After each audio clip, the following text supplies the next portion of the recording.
வணக்கம், நான் உங்கள் கேஆர் பிரீத்தி கணேஷ். இன்றைக்கி நம்ம பார்க்க போகிறது பீஜியன் மசாலா, பீஜியன் கிரேவி, புறா குழம்பு. நம்ம விருதுநகரில் இது நல்லா ஃபேமஸ். எங்கெங்கே இது சாப்பிட்றாங்கன்னு எனக்கு தெரியல, பட் இந்த பீஜியன் ஃப்ரை நம்ம விருதுநகரில் இது ரொம்ப ஃபேமஸானது. ஸோ டோட்டலி இப்போ நம்ம 3 பீஜியன் எடுத்திருக்கோம். 3 புறா குழம்புக்கு என்னென்ன தேவைன்னா, நம்மளுக்கு நெய். இது எண்ணெயில் வைக்கிறதோட நெய்யில் வச்சிங்கன்னா ரொம்ப டேஸ்ட்டாக இருக்கும் இதுக்கு. அதனால் நம்மளுக்கு நெய் வேணும். அதுக்கப்புறம் நம்மளோட நான்வெஜ் மசாலா, இஞ்சி பூண்டு பேஸ்ட்டு, வெங்காயம், புறா, இவ்வளோ தான். டோட்டலி 1 2 3 4 5 ஐட்டம்ஸில் இப்போ நம்ம மேஜிக் பண்ணுவோமா? ரொம்ப சிம்பிள், ரொம்ப டேஸ்டியாக இருக்க போது. ஃபர்ஸ்ட் என்ன பண்ணலான்னு பார்ப்போம். நெய் ஒரு 2 டேபிள் ஸ்பூன் அளவுக்கு ஊற்றிக்கோங்க. நெய் நல்லா ஊற்றுனீங்கன்னா நல்லா டேஸ்ட்டாக இருக்கும். இப்போ நெய் ஊற்றியாச்சு. இப்போ வெங்காயம் போட போகிறோம். வெங்காயம் சின்ன வெங்காயம் 3 புறாக்கு நீங்கள் ஒரு 150 200 கிராம்ஸ் போட்டுக்கலாம். நான் அந்த இது போட்டுட்டேன். இப்போ நம்ம எப்பயும் போல் 1 part 1 shot இதை நம்ம ஒரு 3 விசில் வச்சு எடுத்துக்கிட்டு மிச்சது எல்லாத்தையும் போட்டு அடுத்த விசில் வச்சிடலாம். மூடியாச்சு. இப்போ விசில் வைக்க போகிறோம். இப்போ இது ஒரு 3 விசில்ஸ் வரட்டும். அதுக்கப்புறம் ஓப்பன் பண்ணி எல்லாத்தையும் போட்டு கரெக்டாக 5 மினிட்ஸில் நம்ம வச்சு முடிச்சிடலாம். 3 விசில் முடிஞ்சிச்சு. இப்போ இதை ஓப்பன் பண்ணி பார்த்துருவோம். நல்லா நெய்யில் எப்படி வதங்கி இருக்குன்னு பாருங்கள்.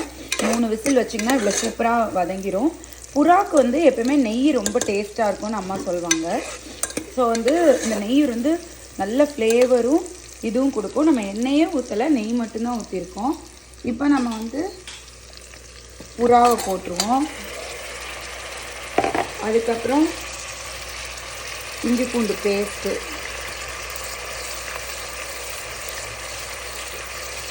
இஞ்சி பூண்டு பேஸ்ட்டு இந்த டீஸ்பூனுக்கு 2 போடுங்க, சரியாக இருக்கும்.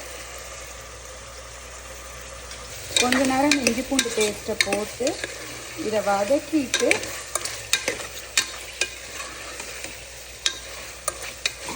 நம்ம நான்வெஜ் மசாலா 2 ஸ்பூன். இப்போ கொஞ்சம் நல்லா வதங்கிடுச்சு. இப்போ நான்வெஜ் மசாலா 1 2 ஸ்பூன் போட்டாச்சு. பாருங்கள் அந்த ஃப்ளேவர், கலர், அதுக்கப்புறம் அது எப்படி நல்லா பைண்டாகி இருக்குன்னு. அந்த குழம்புக்கு அந்த பொடி நல்லா பைண்டாகி இருக்குது. ஏற்கனவே நம்ம வறுத்து அரைக்கிறதுனால ஆல்ரெடி இந்த பொடியெலாம் ஹாஃப் குக்குடாக இருக்கும். நீங்கள் உள்ளே போடுறதுலே அப்படி ஒரு வாசம் வரும். இப்போ நம்ம உப்பு மட்டும் போட்டு 1 கப் தண்ணி ஊற்றி நம்ம ஒரு 5 6 விசில் வைப்போம். உப்பு தேவையான அளவு நான் இதுக்கு 1 ஸ்பூன் போட்டிருக்கேன், கரெக்டாக வரும். பாருங்கள் எவ்வளோ நல்லா அந்த சாப்ஸ் மாதிரி வதங்கி இருக்குது. இப்போ நம்ம உப்பு எல்லாம் போட்டாச்சு.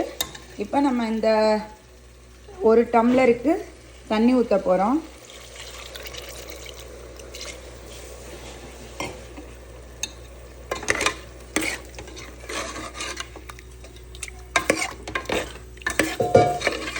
இப்போ அக்காட்ட கேட்போம், வைக்கிறதுக்கு முன்னாடியே டேஸ்ட்டு கரெக்டாக இருக்கான்னு எல்லாம்.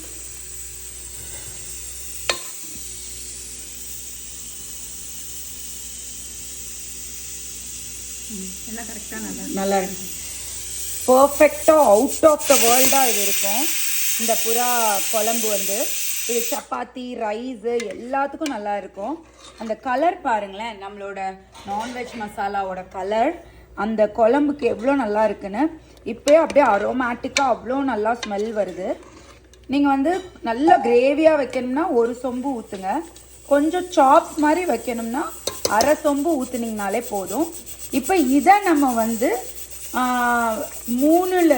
5 விசில் வைக்க போகிறோம். 5 விசில் வச்சுருங்க, அதான் நல்லா வேகும். இப்போ நம்ம விசில் வைப்போம், வெயிட் பண்ணுவோம். கிட்டத்தட்ட 6 விசில் வந்துருச்சு. இந்த விசில் கணக்கு அந்த புறாவோட அளவை பொறுத்து. கொஞ்சம் பெரிய புறாவாக இருந்தால் ஒரு 7 விசில் வரையும் நீங்கள் போகலாம். கொஞ்சம் சின்ன புறாவாக இருந்தால் 4 5 6 விசில்லே வெந்துடும். ஒரு 5 விசில் கண்டிப்பாக வச்சுருங்க. இப்போ நான் 6 விசில் வச்சுட்டு வந்துருச்சு. இப்போ நான் இதை வந்து ஓப்பன் பண்ண போகிறேன். நம்ம வெயிட் பண்ண வேண்டாம், விசில் இதாகிற வரைக்கும் நம்ம ஓப்பன் பண்ணி பார்த்துடலாம். பாருங்கள், சூப்பராக வெந்திருக்கு.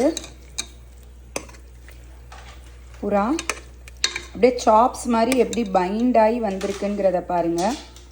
இங்கே பாருங்கள், பிச்சு பார்த்துருக்கோம், நல்லா வெந்துருச்சு. ஸோ இந்த புறாக்கு 5 விசில் தாராளமாக தேவைப்பட்டுச்சு. இப்போ இதை டேஸ்ட் பண்ணி பார்த்துருவோம். அரோமா வந்து அவ்வளோ சூப்பராக இருக்குது. அப்படியே எல்லாம் குழம்பெல்லாம் பைண்ட் ஆகி அப்படி இருக்குது. இன்றைக்கி இதை நாங்கள் சப்பாத்திக்கு வச்சுருக்கோம். இது எல்லா வகையான டிஷ்ஷஸ்க்குமே ரொம்ப சூப்பராக இருக்கும். தோசை, சப்பாத்தி, இட்லி எல்லாத்துக்குமே. இப்போ நம்ம அக்கா டேஸ்ட் பண்ண சொல்லுவோம்.